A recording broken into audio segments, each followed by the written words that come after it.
of you are aware that Barack Hussein was in Boston over the weekend and made a private speech, an off-the-record speech. Did you hear about this?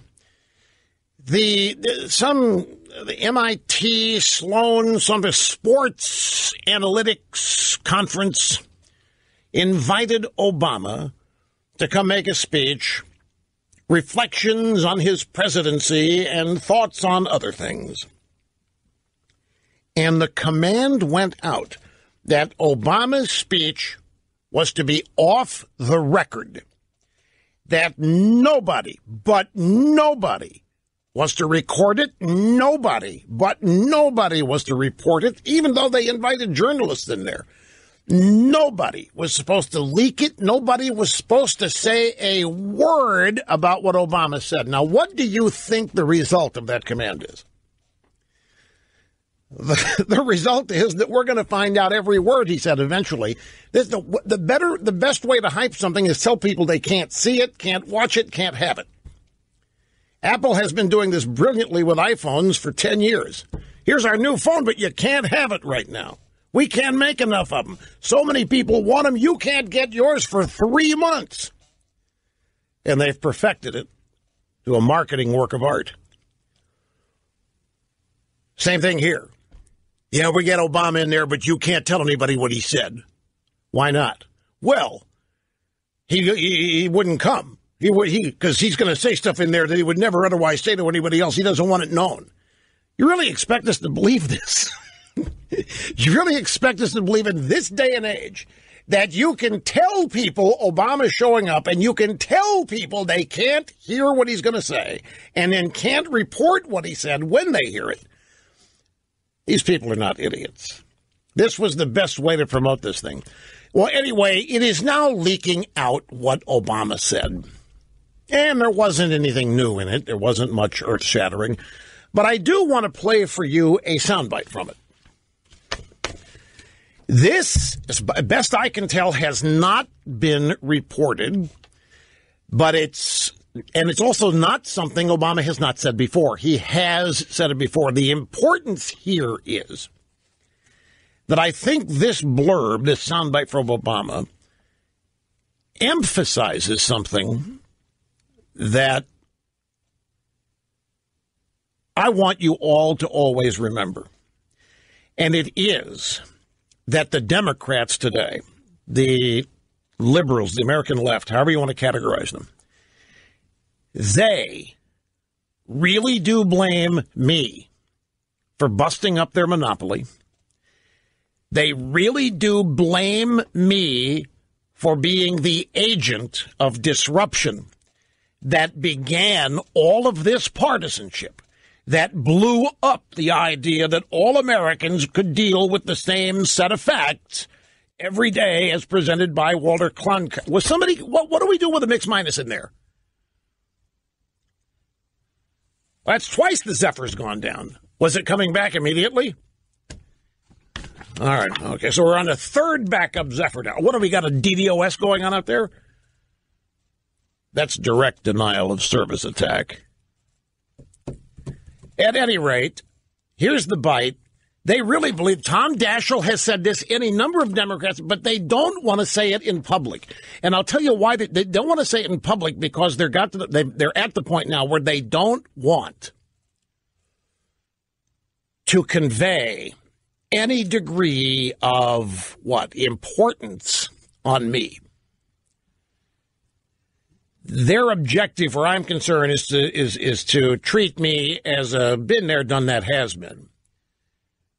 But in their day-to-day existence, they are still cursing August 1st, 1988. Now, here's how Obama addressed it at the super-secret MIT Sloan Sports Analytics Conference. This was Friday in Boston. Social media platforms are just that. They are a tool. And ISIS can use that tool. And neo-Nazis can use that tool. The large platforms, Google and Facebook being the most obvious, they're shaping our culture in powerful ways. And the most powerful way in which that culture is being shaped right now is the balkanization of our public conversation. This was already happening with the advent of talk radio and cable. But essentially, we now have entirely different realities that are being created with not just different opinions, but now different facts. Let me translate this for you. That was, he dumps on Facebook and Google. And you throw in Twitter in there.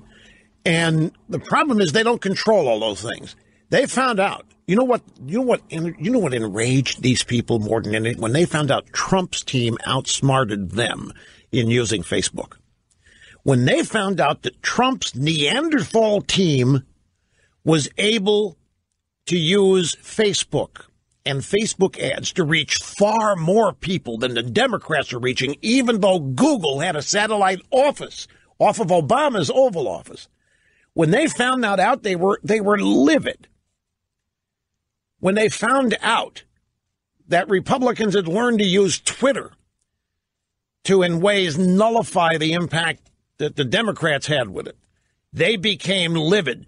So he launches into that. And then when they found out the Russians, were using Facebook, that sent them into orbit on one of Elon Musk's SpaceX rockets. They don't know what to do. But if you hear what Obama said, this was already happening with the advent of talk radio and cable. Let me translate that for you. This was already happening with the advent of Rush Limbaugh and Fox News. He said, now we have entirely different realities being created, not just different opinions, but now different facts. Obama is always whining about this, that we no longer have a single set of facts, meaning we no longer have the drive-by media news monopoly that we had prior to 1988. They don't like mentioning my name because they don't want to shower me with any more attention than I already get. But it's out there, and this is in a super secret. Nobody's supposed to hear about it. Nobody's supposed to talk about it. Nobody's supposed to report it kind of speech. Remember, this was at a sports conference. Now, back to, let's finish up with Obama. I've got one more soundbite here from Obama at the super secret speech in Boston at the MIT Sloan Sports Analytics Conference. This was Friday. Here's the second Obama soundbite. We have to have a serious conversation about what are the business models, the algorithms, the mechanisms whereby we can create more of a common conversation. And that cannot just be a commercially driven conversation.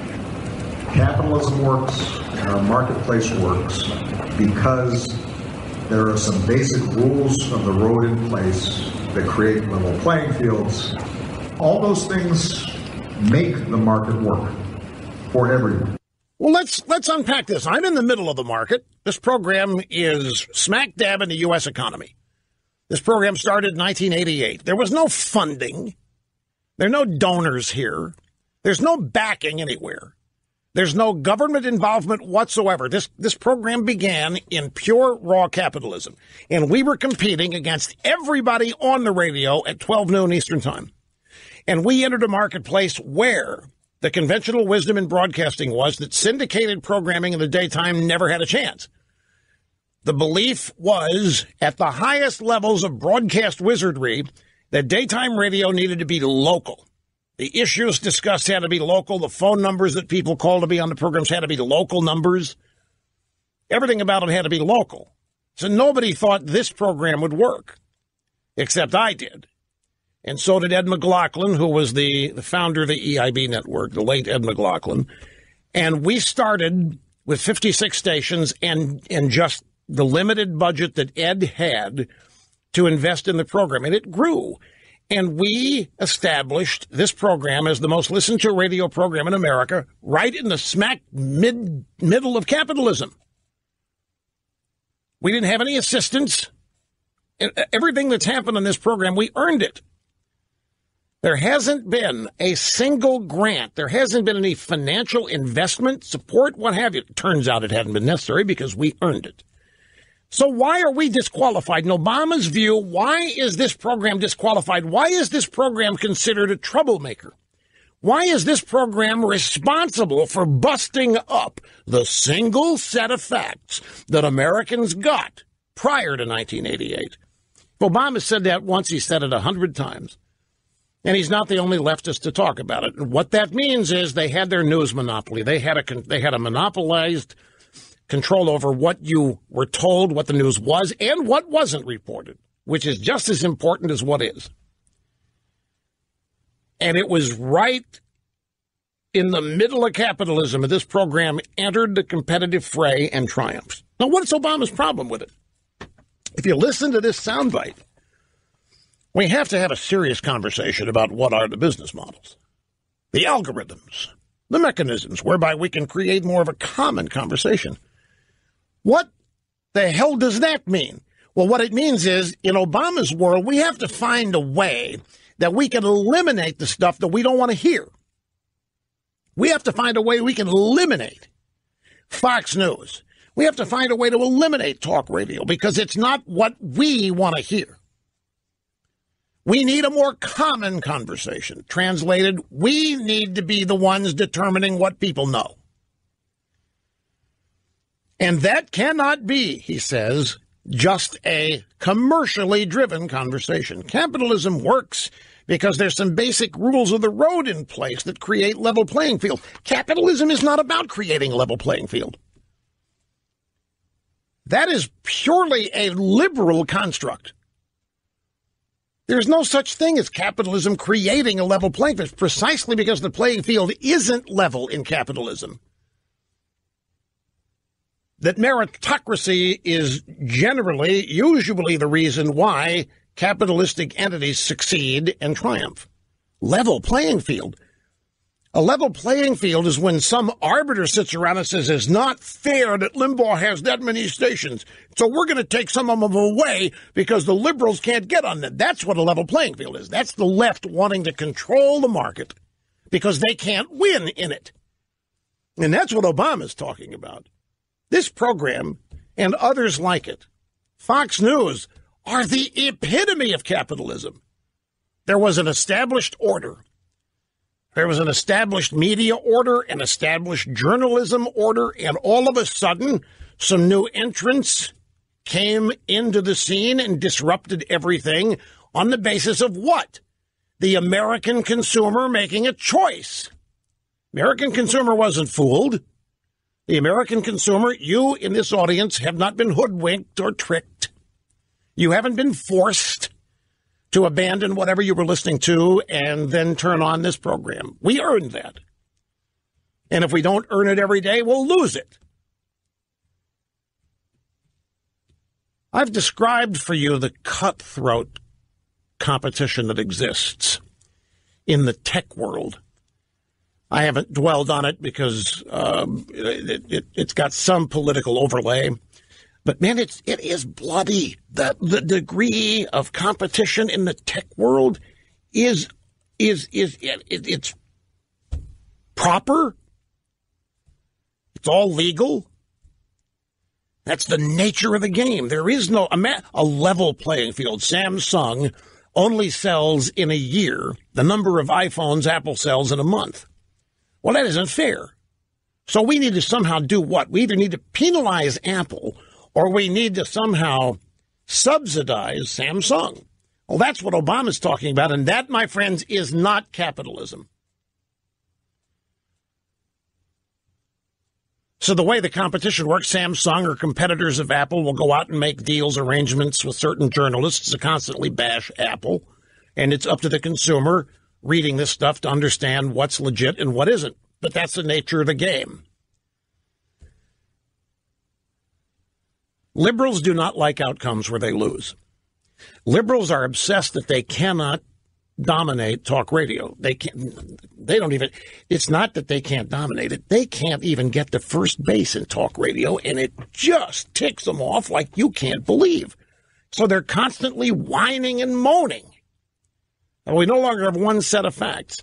So what's Obama's solution? It'll be something along the lines of rebirthing the fairness doctrine, which they claim, Reagan eliminated in 1986, and they claim that's what permitted this program to prosper and grow. And I'm telling you, it had nothing to do with it. I was doing this same program in Sacramento starting in 1984 and 85 and 86. The Fairness Doctrine was in play, and it didn't affect one thing. There's all kinds of ways. They want to use the Fairness Doctrine in a way it was never intended. They want to turn it into the equal time doctrine. So if I effectively bash liberals here, what they want is for a certain equal percentage of time in this program be devoted to promoting liberalism. That's how they envision leveling the playing field. Well, fine, but that's not capitalism. That is government control, and that's what they're talking about. I find it fascinating, and they're doing the same thing in this NRA debate. They do the same thing in virtually everything where they are losing and not getting their way.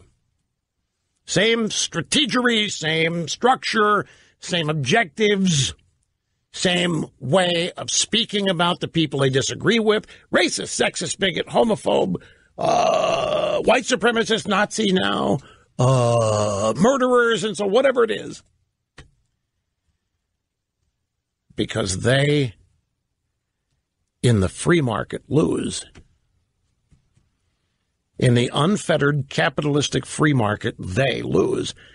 So Obama constantly, he does this. Tom Daschle, Snerdley, you remember this is after the 2002 midterms, which I have discussed on this program on several occasions. The 2002 midterms where the Democrats did the Wellstone Memorial, thought they were going to win back a majority of seats in the House after George Bush won the presidency in 2000. And they ended up losing seats, largely because of the Wellstone Memorial. But Tom Daschle came out about 6 months after the midterm, so it'd be in March of 2003. And he had this low-key way of speaking, kind of like Dingy Harry did. Tim, we're very concerned over the hate and vitriol that we hear from the Republicans every day. That's how he spoke. So he comes and calls a press conference. Our experts have told us that we are losing listeners to the Rush Limbaugh program, but the thing we didn't realize was happening was that they are converting to Republicans. Our experts have told us this is a major problem. Daschle, we may even have the soundbite in the archives. I guarantee you Cookie's going to be hustling to find. That was a paraphrase of what he said. Our experts have told us when people listen to Limbaugh, they are converting, something like that. That we're losing Democrats when they tune into Limbaugh. At the time, they were portraying me as some right-wing kook fringe character that, it was a curiosity factor, but nobody's actually listening to this guy. And then they found their own polling data showed them the opposite. And ever since they've been blaming 1988 for the beginning of all of this balkanization. Okay, here we go. Starting on the phones in Cleveland, this is Patty, and welcome. It's great to have you here today as our first caller. Hi. Thank you, Rush. Thanks for having me. You bet. I just wanted to call in and comment on your Obama story, first off this morning, about his non-recorded comments. You mentioned that your organization started and grew in 1988 without the support of organizations. And to me, that's why you've been so successful, is your comments and your stories are true and they're genuine, and the public can see that. And that is exactly why I voted for Trump. I knew he was coming out on his own, talking about ideas for the country. He was not in it for fame or fortune, and I felt that he was genuine, and I think today that's why he's been so successful. That's a good point. He already had the fame. He already had the fortune. And it was obvious that he believed what he was saying, the bottom of his heart, in terms of his agenda to make America great again.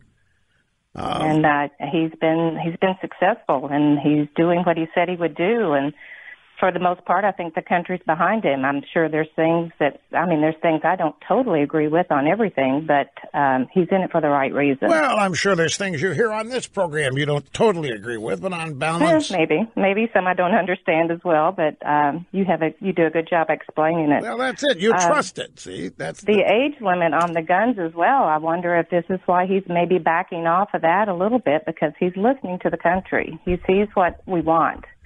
And I haven't seen that in a president in my lifetime. I think Trump toys with him. I just like the meeting he had, televised meeting on immigration, where he told the Democrats, hey, you know what? I'll sign whatever you send me. I can't do this without you all. He flushed them out. He made them tell the country everything they wanted to do. And then, of course, common sense said, don't do that. He toys with them. I'm sure it's the same thing here.